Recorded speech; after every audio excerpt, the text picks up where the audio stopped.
नादिम, तो आप देख रहे हैं रीब्रांड पाकिस्तान। इसको पेश करते हैं आपके जाने पहचाने प्रोड्यूसर जनाब हनीफ खान साहब। हमेशा वो अच्छे अच्छे प्रोग्राम लेके आते हैं रीब्रांड पाकिस्तान में। रीब्रांड पाकिस्तान क्या है कि we have to rebrand everything, we have to reproduce everything. हर चीज़ को तब्दीली के साथ पेश किया जाए, हर चीज़ को हम आहंगी के साथ नए दौर जदीद के तकाज़ों को पूरा करते हुए जो है हम पाकिस्तान को रीब्रांड करना चाहते हैं ताकि दुनिया भर में पाकिस्तान का नाम हो। तो याद रखिए, अगर आप रीब्रांड पाकिस्तान प्रोग्राम देखना चाहते हैं, भूलिए नहीं, अगर आपकी काफ़ी ख़त्म हो चुकी है तो आप ज़रूर पाकिस्तान की सब्सक्रिप्शन लें, OPTV ग्लोबल की। OPTV ग्लोबल को सब्सक्राइब करें और इसको लाइक भी करें और लोगों को तरकीन करें कि वो OPTV ग्लोबल को सब्सक्राइब करें, क्योंकि यह है ओवरसीज़ पाकिस्तानी TV नेटवर्क। दुनिया भर में आबाद पाकिस्तानियों का ये टेलीविज़न है और ये उनकी आवाज़ है। तो देखते रहिए OPTV ग्लोबल।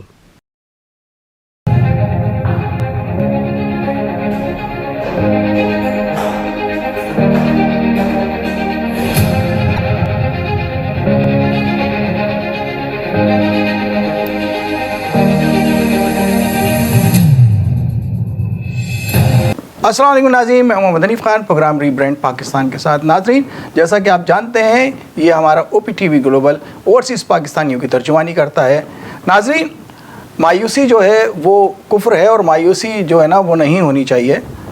इसी तरह पाकिस्तान में बिज़नेस तबके में और जो नौजवान तबका है उसमें मायूसी फैल चुकी है। मायूसी का फैलना अच्छी बात नहीं है, उससे हमारे कारोबार पे, हमारे रिस्क में बड़ा असर पड़ता है। कई लोग पाकिस्तान छोड़कर जा चुके हैं, पाकिस्तान से रिस्क की तलाश में दूसरे ममालिक में चले गए। इसी तरह हमारे यहाँ के कुछ लोग जो मुखलिस हैं, पाकिस्तान से मोहब्बत करते हैं, वो आज भी खड़े हैं, जो पाकिस्तान की रीब्रांडिंग में अपना हिस्सा डाल रहे हैं।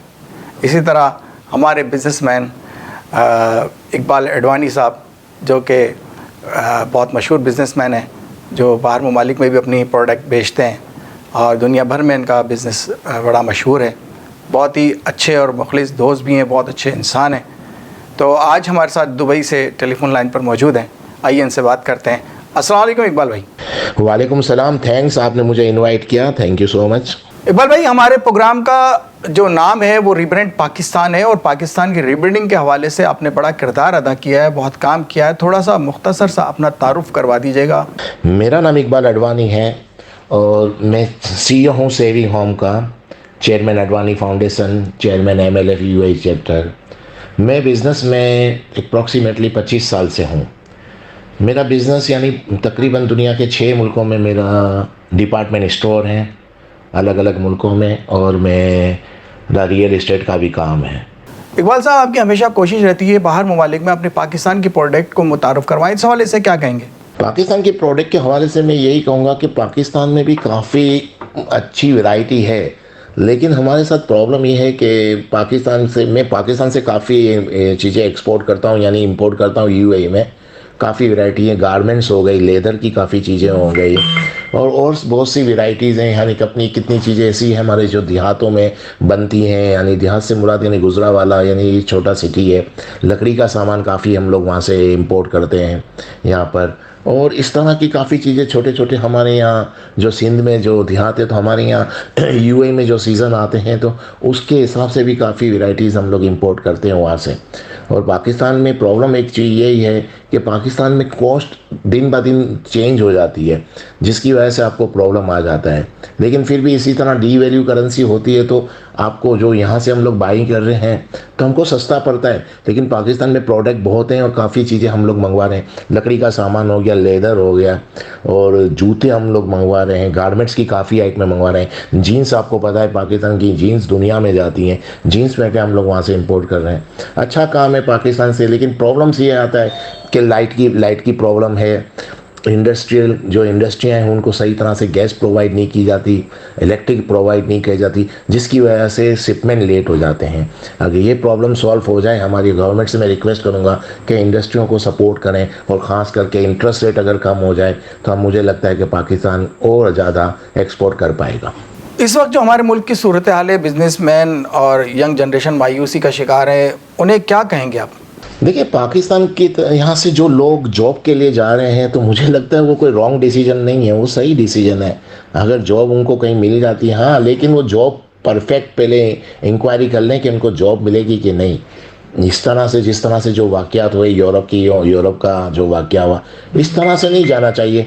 लेकिन अगर उनको प्रॉपर जॉब मिलती है किसी भी मुल्क में तो भले जाना चाहिए। हर घर से अगर एक बंदा बाहर भी है तो काफ़ी सपोर्ट हो जाएगा, क्योंकि पाकिस्तान के जो आज की तारीख में हालात हैं वो इतने अच्छे नहीं है, इसमें कोई दो राय नहीं है।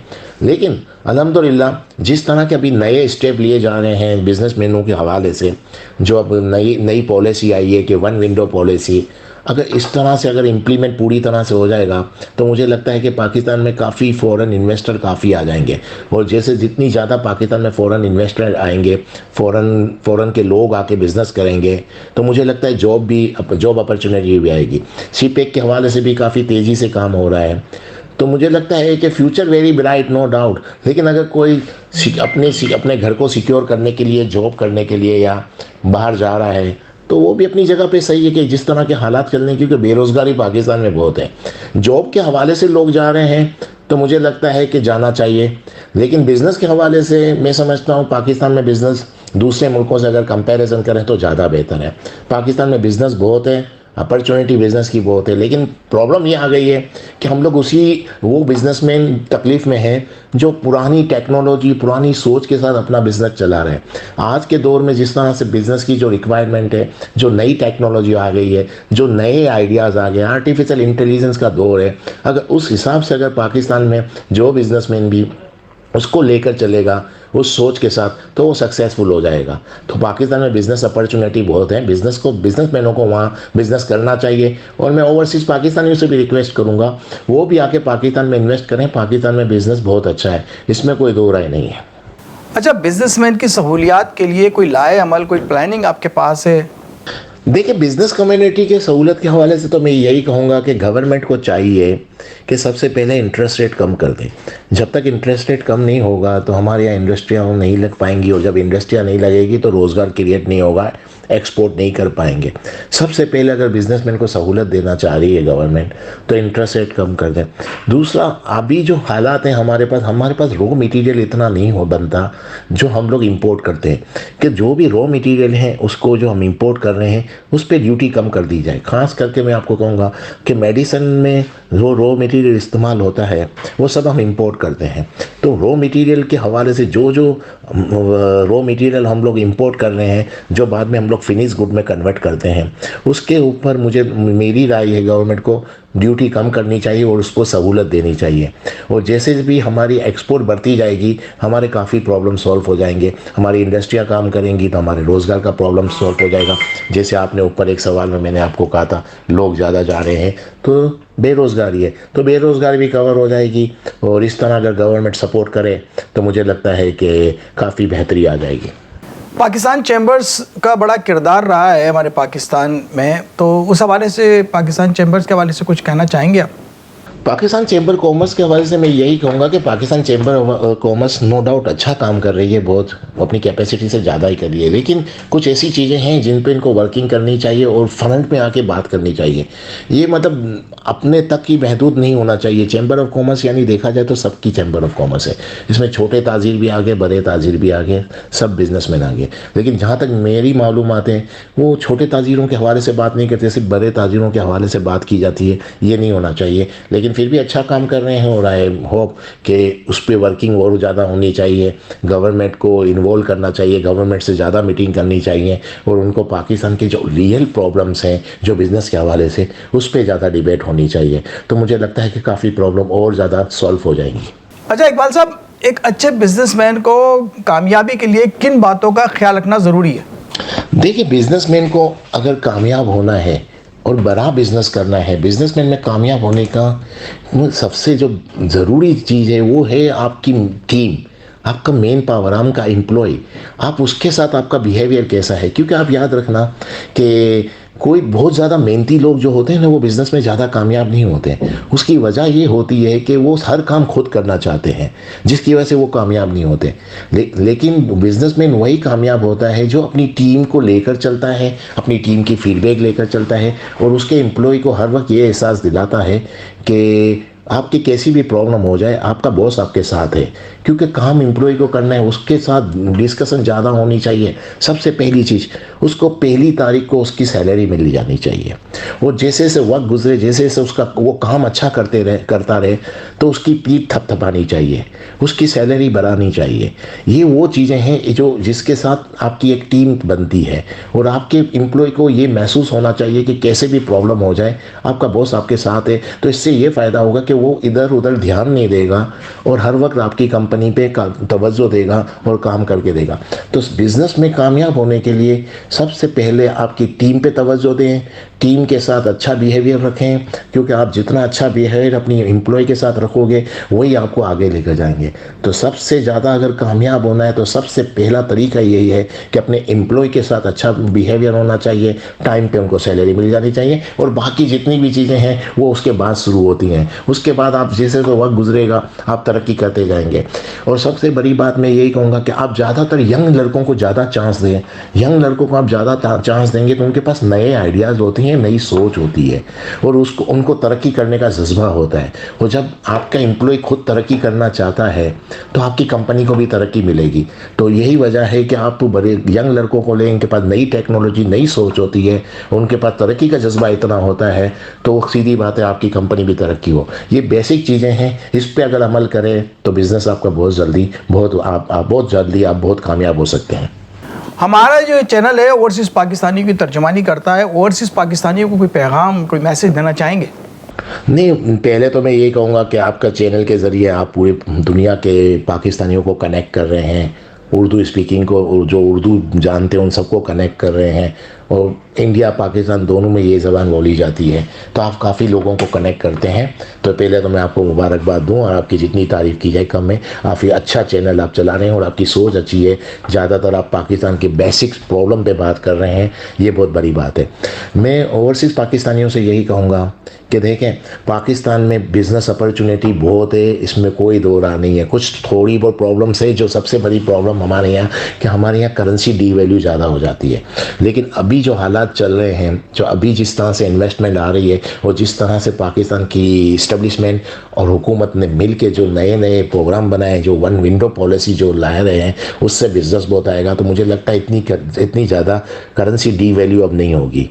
तो पाकिस्तान में बिज़नेस अपॉर्चुनिटी बहुत है। आप अगर आपके पास सरमाया है तो आप अपने बच्चा जिन जिन मुल्कों में हाँ भले वहाँ बिज़नेस करें, लेकिन पाकिस्तान में भी बिज़नेस करें। पाकिस्तान में बिज़नेस अपॉर्चुनिटी बहुत है। ओवरसीज़ पाकिस्तानियों से मैं यही रिक्वेस्ट करूँगा, अपने मुल्क में आके इन्वेस्ट करें। आपकी इकबाल साहब क्या प्रोडक्ट है जो आप अरब ममालिक में देते हैं? जने मेरी काफ़ी प्रोडक्ट है। मेरा ज़्यादातर जो इंपोर्ट है या मेरी जो फैक्ट्रीज़ वगैरह जो हमने बनाई है वो ज़्यादातर चाइना में बनाई है। चाइना में मेरी ऑफिस भी है और वहाँ से हम लोग काफ़ी, यानी मेरे डिपार्टमेंट स्टोर है, तो यहाँ पर हर किस्म की वैरायटी को हमको ज़रूरत पड़ती है। टॉयज़ हो गए, स्टेशनरी का सामान हो गया, और जितना भी आप समझ सकते गारमेंट्स हो गई, तो हर आइटम पाकिस्तान से नहीं मंगाई जाती। पाकिस्तान में बहुत ज़्यादा माल मेरे पास मुझे जो रिक्वायरमेंट है वो सब पाकिस्तान से पूरी नहीं हो सकती। ज़्यादातर मेरी रिक्वायरमेंट है वो चाइना से ही पूरी होती है। तो चाइना से समझे हम हर किस्म की चीज़ मंगवाते हैं, यहाँ तक कि तुर्की से हमारा फूड स्टफ की भी काफ़ी आइटमें आती हैं। फिर दुबई की लोकल मार्केट से हम लोग बाइंग करते हैं। तो जो मेन प्रोडक्ट अगर पाकिस्तान के हवाले से कहेंगे तो पाकिस्तान से हमारा गारमेंट्स काफ़ी आ रहा है। आपने देखा होगा लेडीज सूट हमारे काफ़ी चलते हैं दुनिया में, काफ़ी उनकी मांग है। और पाकिस्तान की काफ़ी फूड स्टफ के हवाले से भी कुछ आइटमें हैं जो बहुत यहाँ पर जिनकी मांग है। तो गारमेंट्स के हवाले से जीन्स में आ जाएँ, जीन्स पैंटें, टी शर्ट वगैरह, ये सब पाकिस्तान से आती हैं। बाकी जो हमारी स्टेशनरी के हवाले से हो गया, टॉयज़ हो गया, हाउस होल्ड की आइटमें हो गई, वो सब ज़्यादातर चाइना से आता है हमारा। हमारे बहुत से यंग जनरेशन यूथ, बड़े तजर्बेकार लोग हैं जो बेरोज़गार हैं, उनके लिए कोई ऐसा प्लेटफॉर्म का क़याम करना चाह रहे हैं आप, या कोई इरादा रखते हैं? नहीं, पाकिस्तान में तो काफ़ी हद तक यानी टैलेंट भी है, मेहनती लोग भी हैं, लेकिन हम लोग फिर भी हमारे मुल्क के लोगों को आपने का कोई प्लेटफॉर्म हो तो पाकिस्तान में छोटे छोटे बिज़नेस देने चाहिए, इनको छोटे छोटे बिज़नेस करने चाहिए। कितने लोग ऐसे हैं पाकिस्तान में जिनके पास आइडियाज़ बहुत हैं, इन्वेस्टमेंट नहीं है, और काफ़ी लोग ऐसे भी हैं जिनके पास इन्वेस्टमेंट है, आइडियाज़ नहीं है। तो हमें ऐसा एक प्लेटफॉर्म तैयार करना चाहिए जिससे हम दोनों साइडों को बिठाएं, जिनके पास इन्वेस्टमेंट है, लेकिन आइडिया नहीं है। जिनके पास आइडिया है उनके पास इन्वेस्टमेंट नहीं है। तो काफ़ी काबिल लोग हैं, अगर हम उसको इस तरह कनेक्ट करें तो छोटे छोटे बिजनेस हम डालेंगे तो मुझे लगता है पाकिस्तान के काफ़ी प्रॉब्लम सॉल्व हो जाएंगे।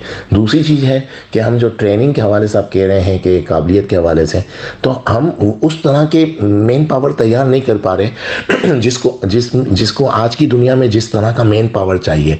आज का दौर काफ़ी चेंज हो गया है। हमारे यहाँ अभी भी वही पुरानी तरह से हमारी ट्रेनिंग हो रही है। आज का दौर इतना चेंज हो गया है, बिल्कुल ऑनलाइन बिजनेस हो गया। आर्टिफिशियल इंटेलिजेंस के हवाले से आपको पता है दुनिया में कितनी बेरोजगारी हो जाएगी, तो हमें उसके ज़रिए नई नई अपॉर्चुनिटी भी आएंगी। आप सिर्फ ये अंदाज़ा लगाएं कि सिर्फ अमेरिका और यूरोप में तकरीबन 40 करोड़ लोग बेरोजगार हो जाएंगे इस टेक्नोलॉजी के बाद। तो आप सोचें कि हमारे पाकिस्तान में क्या होगा।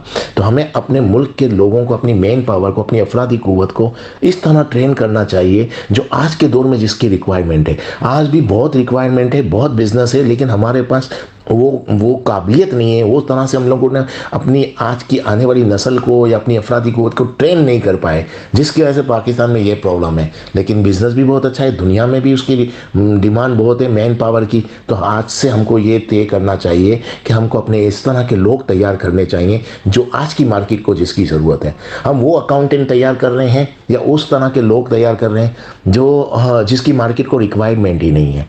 हमारे यहाँ आप यकीन करें कि जो बच्चा MBA कर रहा है, मास्टर ऑफ बिजनेस, वो फ़ौरन जॉब ढूंढने निकल जाता है। हत्ता कि यहाँ तक कि PhD बिजनेस में की है वो भी जॉब कर रहे हैं। तो हमको ये अवेयरनेस देनी पड़ेगी, इसमें हम बहुत पीछे हैं। हमें हर किसी को प्राइवेटली या गवर्नमेंट के साथ मिल के लोगों को अवेयरनेस करनी चाहिए, लोगों की ट्रेनिंग करनी चाहिए कि वो किसी भी मुल्क में जाके काम कर सके, अपने मुल्क में भी बिजनेस कर सके, अपने मुल्क में भी काम कर सके। तो इसके लिए आज के दौर के हिसाब से हमको मेन पावर तैयार करना पड़ेगा। इकबाल एडवानी साहब, आपका बहुत बहुत शुक्रिया। आप हमारे प्रोग्राम रीब्रांड पाकिस्तान में तशरीफ़ लाए और बहुत ही अच्छी बातें आपने कहीं।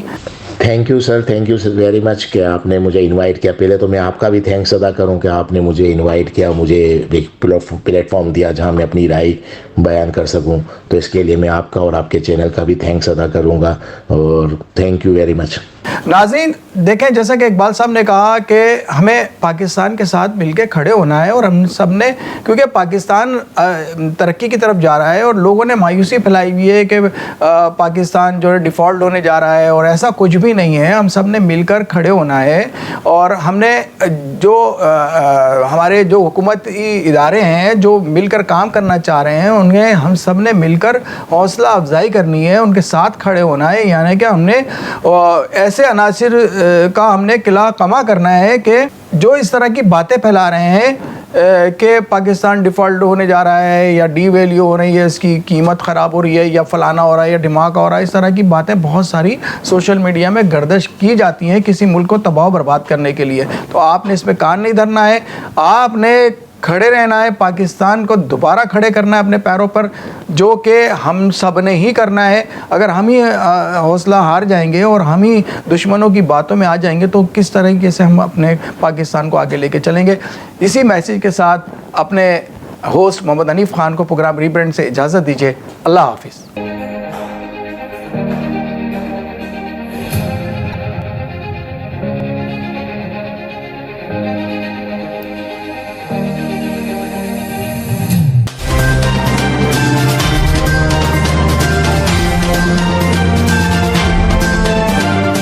अस्सलाम वालेकुम नाज़रीन, माय नेम इज़ वकाल Khan, I am the CEO and the executive producer of OPTV global. आप देख रहे हैं OPTV global.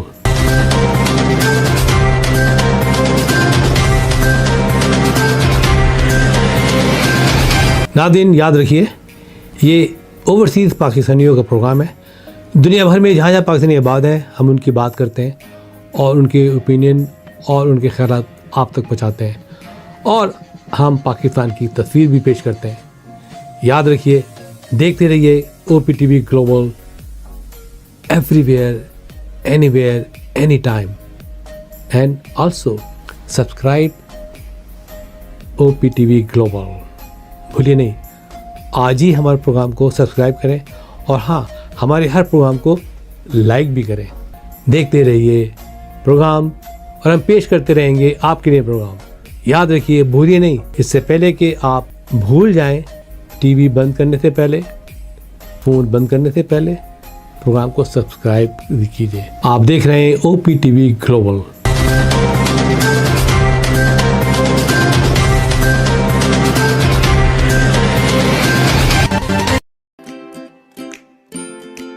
Faber Fusion is a company run by clinicians.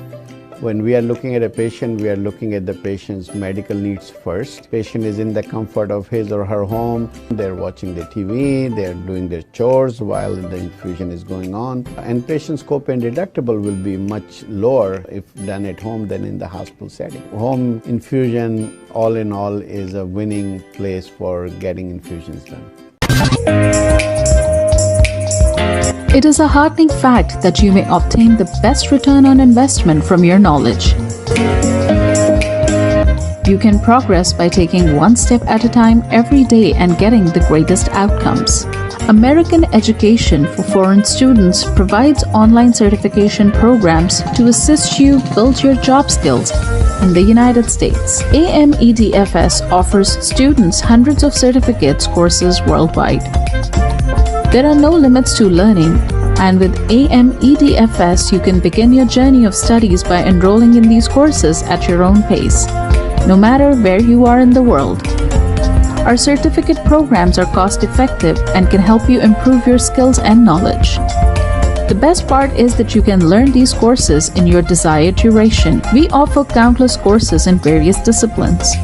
Many courses are available, including business, information technology, programming, and project management. Our mission is to make high-quality education accessible globally. For more information, visit our website www.amedfs.com or call us on 1909-5762-982.